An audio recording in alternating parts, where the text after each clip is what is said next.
Hello everyone, Charles Watts here, the Arsenal correspondent at Goal, joining you on Sunday. I hope all is well, you are enjoying your weekend and you all enjoyed that game yesterday at the Emirates. Arsenal 4-1 winners against Leeds, answering the gauntlet that Manchester City had laid down to them just a couple of hours later. City win 4-1. Arsenal win 4-1. The title race rumbles on. 9 games to go now for Arsenal, 10 of course for Manchester City because they do have that game in hand. Arsenal 8 points clear at the top of the table. Good win yesterday. Thought it was good. Look, the first half hour wasn't great. Arsenal was pretty sluggish, I thought, early on. Aaron Ramsdale had to make a couple of saves. Another one straight from the kickoff. Literally 7 seconds. It would have been even quicker than the Bournemouth goal had it got in. It's surely got to be something Arsenal sort out and don't let it happen too many times again because it's kind of embarrassing. But obviously Ramsdale saved that one. And Arsenal went on and they won the game. From the moment Gabriel Jesus scored that penalty, there was only one team who was going to win that game. I thought Arsenal were much, much better in the second half. Frustrating again to give away a goal, a pretty sloppy goal. I mean, it did take a big deflection. I don't think it would have gone in had it not taken that deflection. So they could say they were a little bit unlucky as well, but just switched off a little bit, sort of let themselves get caught by Leeds on that counter-attack. And yeah, were punished. And that will frustrate Mikel Arteta and it will frustrate Aaron Ramsdale. And, the title race could end up going down to goal difference. You never know, and all these little silly goals that Arsenal were giving away could end up proving costly. So it's something you hope they can try and cut out between now and the end of the season. But on the whole, it was a good day. I think after what happened earlier at the Etihad, the way City had won, I think everyone was looking at Arsenal after that and thinking, okay, what you got? How are you going to respond to that? And to mirror City's scoreline, I think was a decent effort, and Mikel was very, very happy after the game. He was talking about the win, and he was asked about how important it was after City's victory. He said, look, what we can control is what we can do. We've been discussing that the last few days. After the international break, we had a lot of tricky situations to manage with a few players. It's always a question mark how the team is going to react after that. I think they were exceptional. They were really at it. Everyone wanted to be involved, and we won the game in a convincing way, which is a good thing, and that is only what we can control. There were some issues going on with Arsenal. We saw Bukayo Saka started on the bench for the first time since, I think it was December 2021, so 465 days since he last didn't start a Premier League game. He was on the bench because he was ill, had fallen ill the day before at London Colney. Ben White was feeling pretty rough. We all saw him disappear down the tunnel before the warm-up. During the warm-up, everyone got a little bit worried it was an injury, but I think it was pretty much a toilet break that was enforced, and so he had to go and sort himself out. And there was other players in the squad who were feeling a bit rough as well. So to sort of come through that, to still win, to do it without Saliba, of course, as well, was a big thing for Arsenal. And I asked Mikel about the well, first this is what he had to say. Ben White, he said he had some issues as well in the last few days, but he's a big fighter and he wanted to be here. Obviously with the injury to Tommy, we were short in that position, and he went and scored a goal as well, which is good for him, and he was very good again. I then asked Mikel, is there an issue with sickness in the squad then? Is there a bit of a bug going around? And he said it was an issue that we had with some of the international players as well going away, but it happens. It was part of the context of the game and we used it in the right way. Players are so willing to step up and play in any context, which is great. Not the first time Arsenal have had sickness issues going around the squad in the last couple of months as well. So they'll want to get that sort of flushed out the system ahead of the game at Anfield next weekend. And the fact there's no midweek game will obviously help with that. Arsenal can give players a little bit of a break at the start of the week perhaps, and then really start to gear up for that game at Anfield on Sunday, which I'm not going to be at. Yesterday was my last game for 2 games now. I'm not going to be at Anfield and I'm not going to be at West Ham because I'm off on holiday at the end of this week. So I'm still around this week, but Friday's my last day, and then I'm off on holiday with the kids for Easter while they're not at school. So you're not going to hear much from me. We're not going to hear anything from me. Not this coming week, I'll still be here, but the following week you won't hear anything from me, and I'll be back after the West Ham game. I thought there was lots to like about the performance yesterday after Arsenal got in front. Look, Jesus was a big thing, wasn't it? I think we're all excited to see Jesus back. It's been a long time. We've kind of eased him in before the international break, and it always felt like this was going to be the game that he started. The fact that Saka was on the bench probably forced Mikel's hand a little bit, whether he would have started or not. I think he probably would have done, but it would have been interesting to see had all the sort of front four been fit. But the fact that Saka wasn't deemed ready, it was a pretty easy choice, wasn't it? You could just put Jesus as the central striker and then Martinelli and Trossard on either side. And it was a big day for him. His first start since November in the Premier League, and then to score as well, to end that big barren run that he'd had, because I think he'd gone 14 games for Arsenal without a goal, that big run leading up to the World Cup, and then the few sort of bit part games that he's played since he's returned. And for any striker, that's a worry. Jesus was still playing so well before the World Cup, but he wasn't scoring. He was missing some big chances, and you don't want that. You want your main striker to score some goals, and to come back at this stage of the season now and be able to play a part in the run-in, but also to start scoring goals, I think it's going to be so big. And you could see the relief in his face. The penalty, he was relieved. You could see that it was a lot of pressure. I don't think it was the best penalty, to be honest, but he scored. That's the important thing when it comes to a penalty. But I think you could see how happy he was after that. But after the second goal, it was a little bit different. You could really see the relief and how happy he was to score in open play. And it was a really lovely goal as well. That first, the start of the move that he did himself, the passing to Trossard, who was brilliant. The play that he did was fantastic. The sort of turn, the quick feet, and then the whipped in cross. And then just the hunger of Jesus to get himself into the box, having started the move, to then get himself into the box and get on the end of that cross from Trossard and to finish it.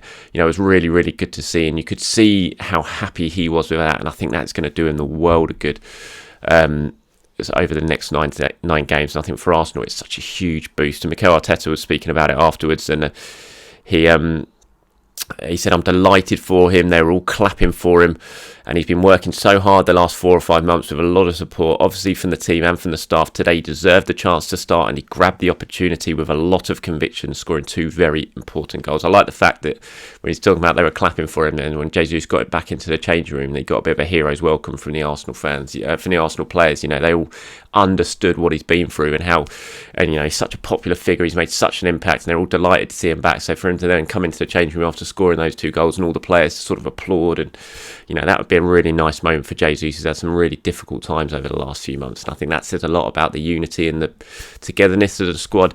And you could see how happy he was. You could see how happy Mikel Arteta was. Jesus, speaking after the game, said, look, it was so good to be playing again, to be starting again, and feeling the atmosphere of the crowd. The supporters all came together.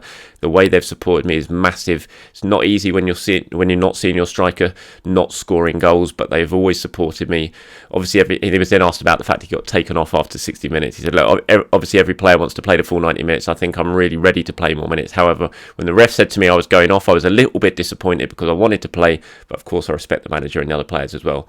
So it was 60 minutes, and I enjoyed it a lot. I'm sure he was disappointed when he was off after an hour, because he was on 2 goals. He would have wanted a hat-trick, but Arsenal still got to be pretty clever when it comes to Jesus. He was out for such a long period of time.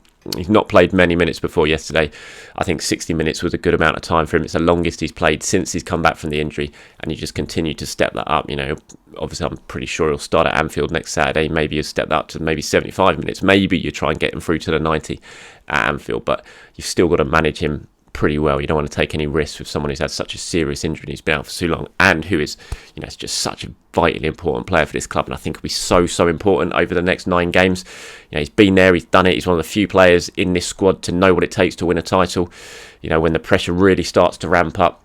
And he's just going to be so vital for Arsenal over the next 9 games. You think they go to Anfield next week, and Liverpool were rubbish against Manchester City. Man City were fantastic, don't get me wrong. I was so impressed with Man City. I thought they played so well. They were on it from the start. But Liverpool, they were so open. It was unbelievable. Just the wide open spaces in midfield, in defence. The second goal after half-time, you just look at that and think, where was the defensive line? What were they even thinking there, Manchester City? And they got caught out like it for the first goal as well. They really weren't great, but there's no way they're going to be as bad as that next week at Anfield. They're a very different beast when they play at home to when they play away. Away, they're shocking this year. They've got one of the worst records. They've only won 3 games in the Premier League away from home this season. But obviously at home, they're still very strong. They've beaten Man City at home this season.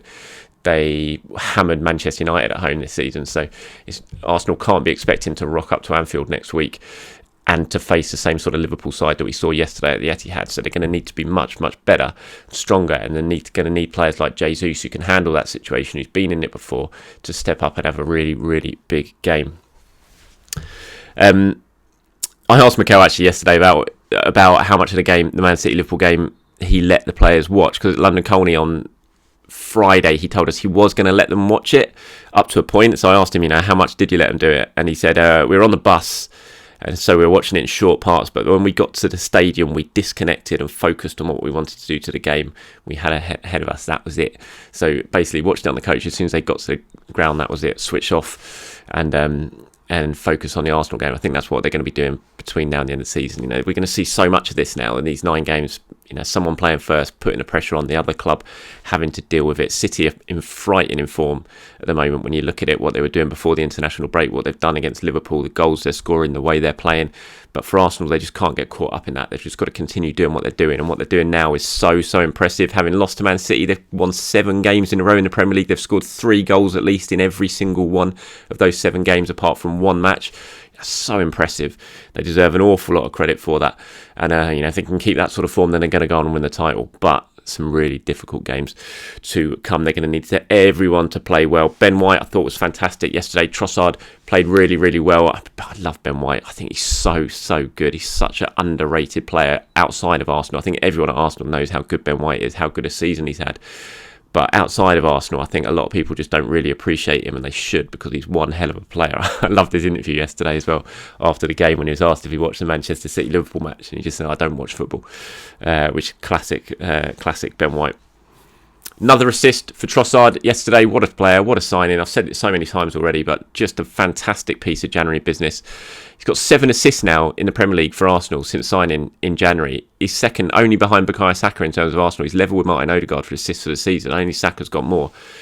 Absolutely incredible what he's doing since he signed, and the numbers he's producing. Scored a goal as well. Was obviously unlucky not to have scored another with that goal that was ruled out against Leicester, which in my opinion should have counted. And he's just proven so important. You think yesterday he had Saka, if Arsenal hadn't gone out and signed Trossard, if they hadn't reacted to failing to get Mudryk, who had a shocker again, by the way, yesterday against Chelsea, which I'm still not blaming so much Mudryk for. I think the situation he's been put in is not allowing Mudryk to play well. And had he come to Arsenal, I think you'd have seen a much different Mudryk than what you're seeing at the moment at Chelsea. But, had Arsenal not reacted and gone out and got Trossard after the disappointment and not getting Mudryk, then yesterday, Saka being ill, suddenly you're like, oh no, what we're going to do? But it just doesn't, it just doesn't really matter now. When you've got a player like Trossard who can come in and just play anywhere in that front line when needed, it's just such a boost. And his play for Jesus' goal was so good yesterday. I think Arsenal definitely missed Saka, no doubt about it. That connection down the right-hand side between him and Ben White is so important. And as good as Trossard is, I don't think you could see that. There wasn't that sort of telepathic communication that we see with White and Saka. But, even so, he still played very, very well. And the bit of play he did for Jesus' second goal was absolute quality. And Mikel was asked about him. James Benge in the press conference asked about him, and the way he put the question was like, even in your wildest dreams, could you imagine Trossard being this good when you signed him? And Mikel was like, I have very wild dreams. And you've probably seen it clipped up now because it's done the rounds on social. It was a funny moment. He said, but seriously, we knew about his quality and what he could bring to the team. We were really pleased with him. He can play on the right, on the left. He can play as an attacking midfielder, as a 9, as a false 9. He's really contributing to the team, and he really takes a lot of responsibility in games to make things happen, and we love that. Just a brilliant piece of transfer business for Arsenal. Leandro Trossard, love him. Think he's such a good player, such a clever player, can bring so much to the team wherever you play him across the front line in the final third.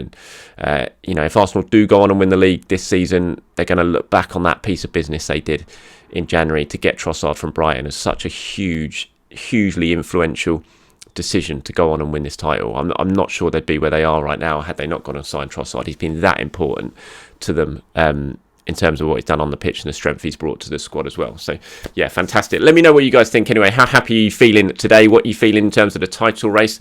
Are you worried by Manchester City's form, or are you just focusing on Arsenal's form right now? And if you are, well, you've got to be happy, because 7 wins out of 7, and they are scoring plenty of goals. So 9 games to go now. That's 1 crossed off the list. 9 games to go. 8 points clear at the top of the Premier League. Have a very good weekend wherever you're watching this around the world. I'll speak to you soon.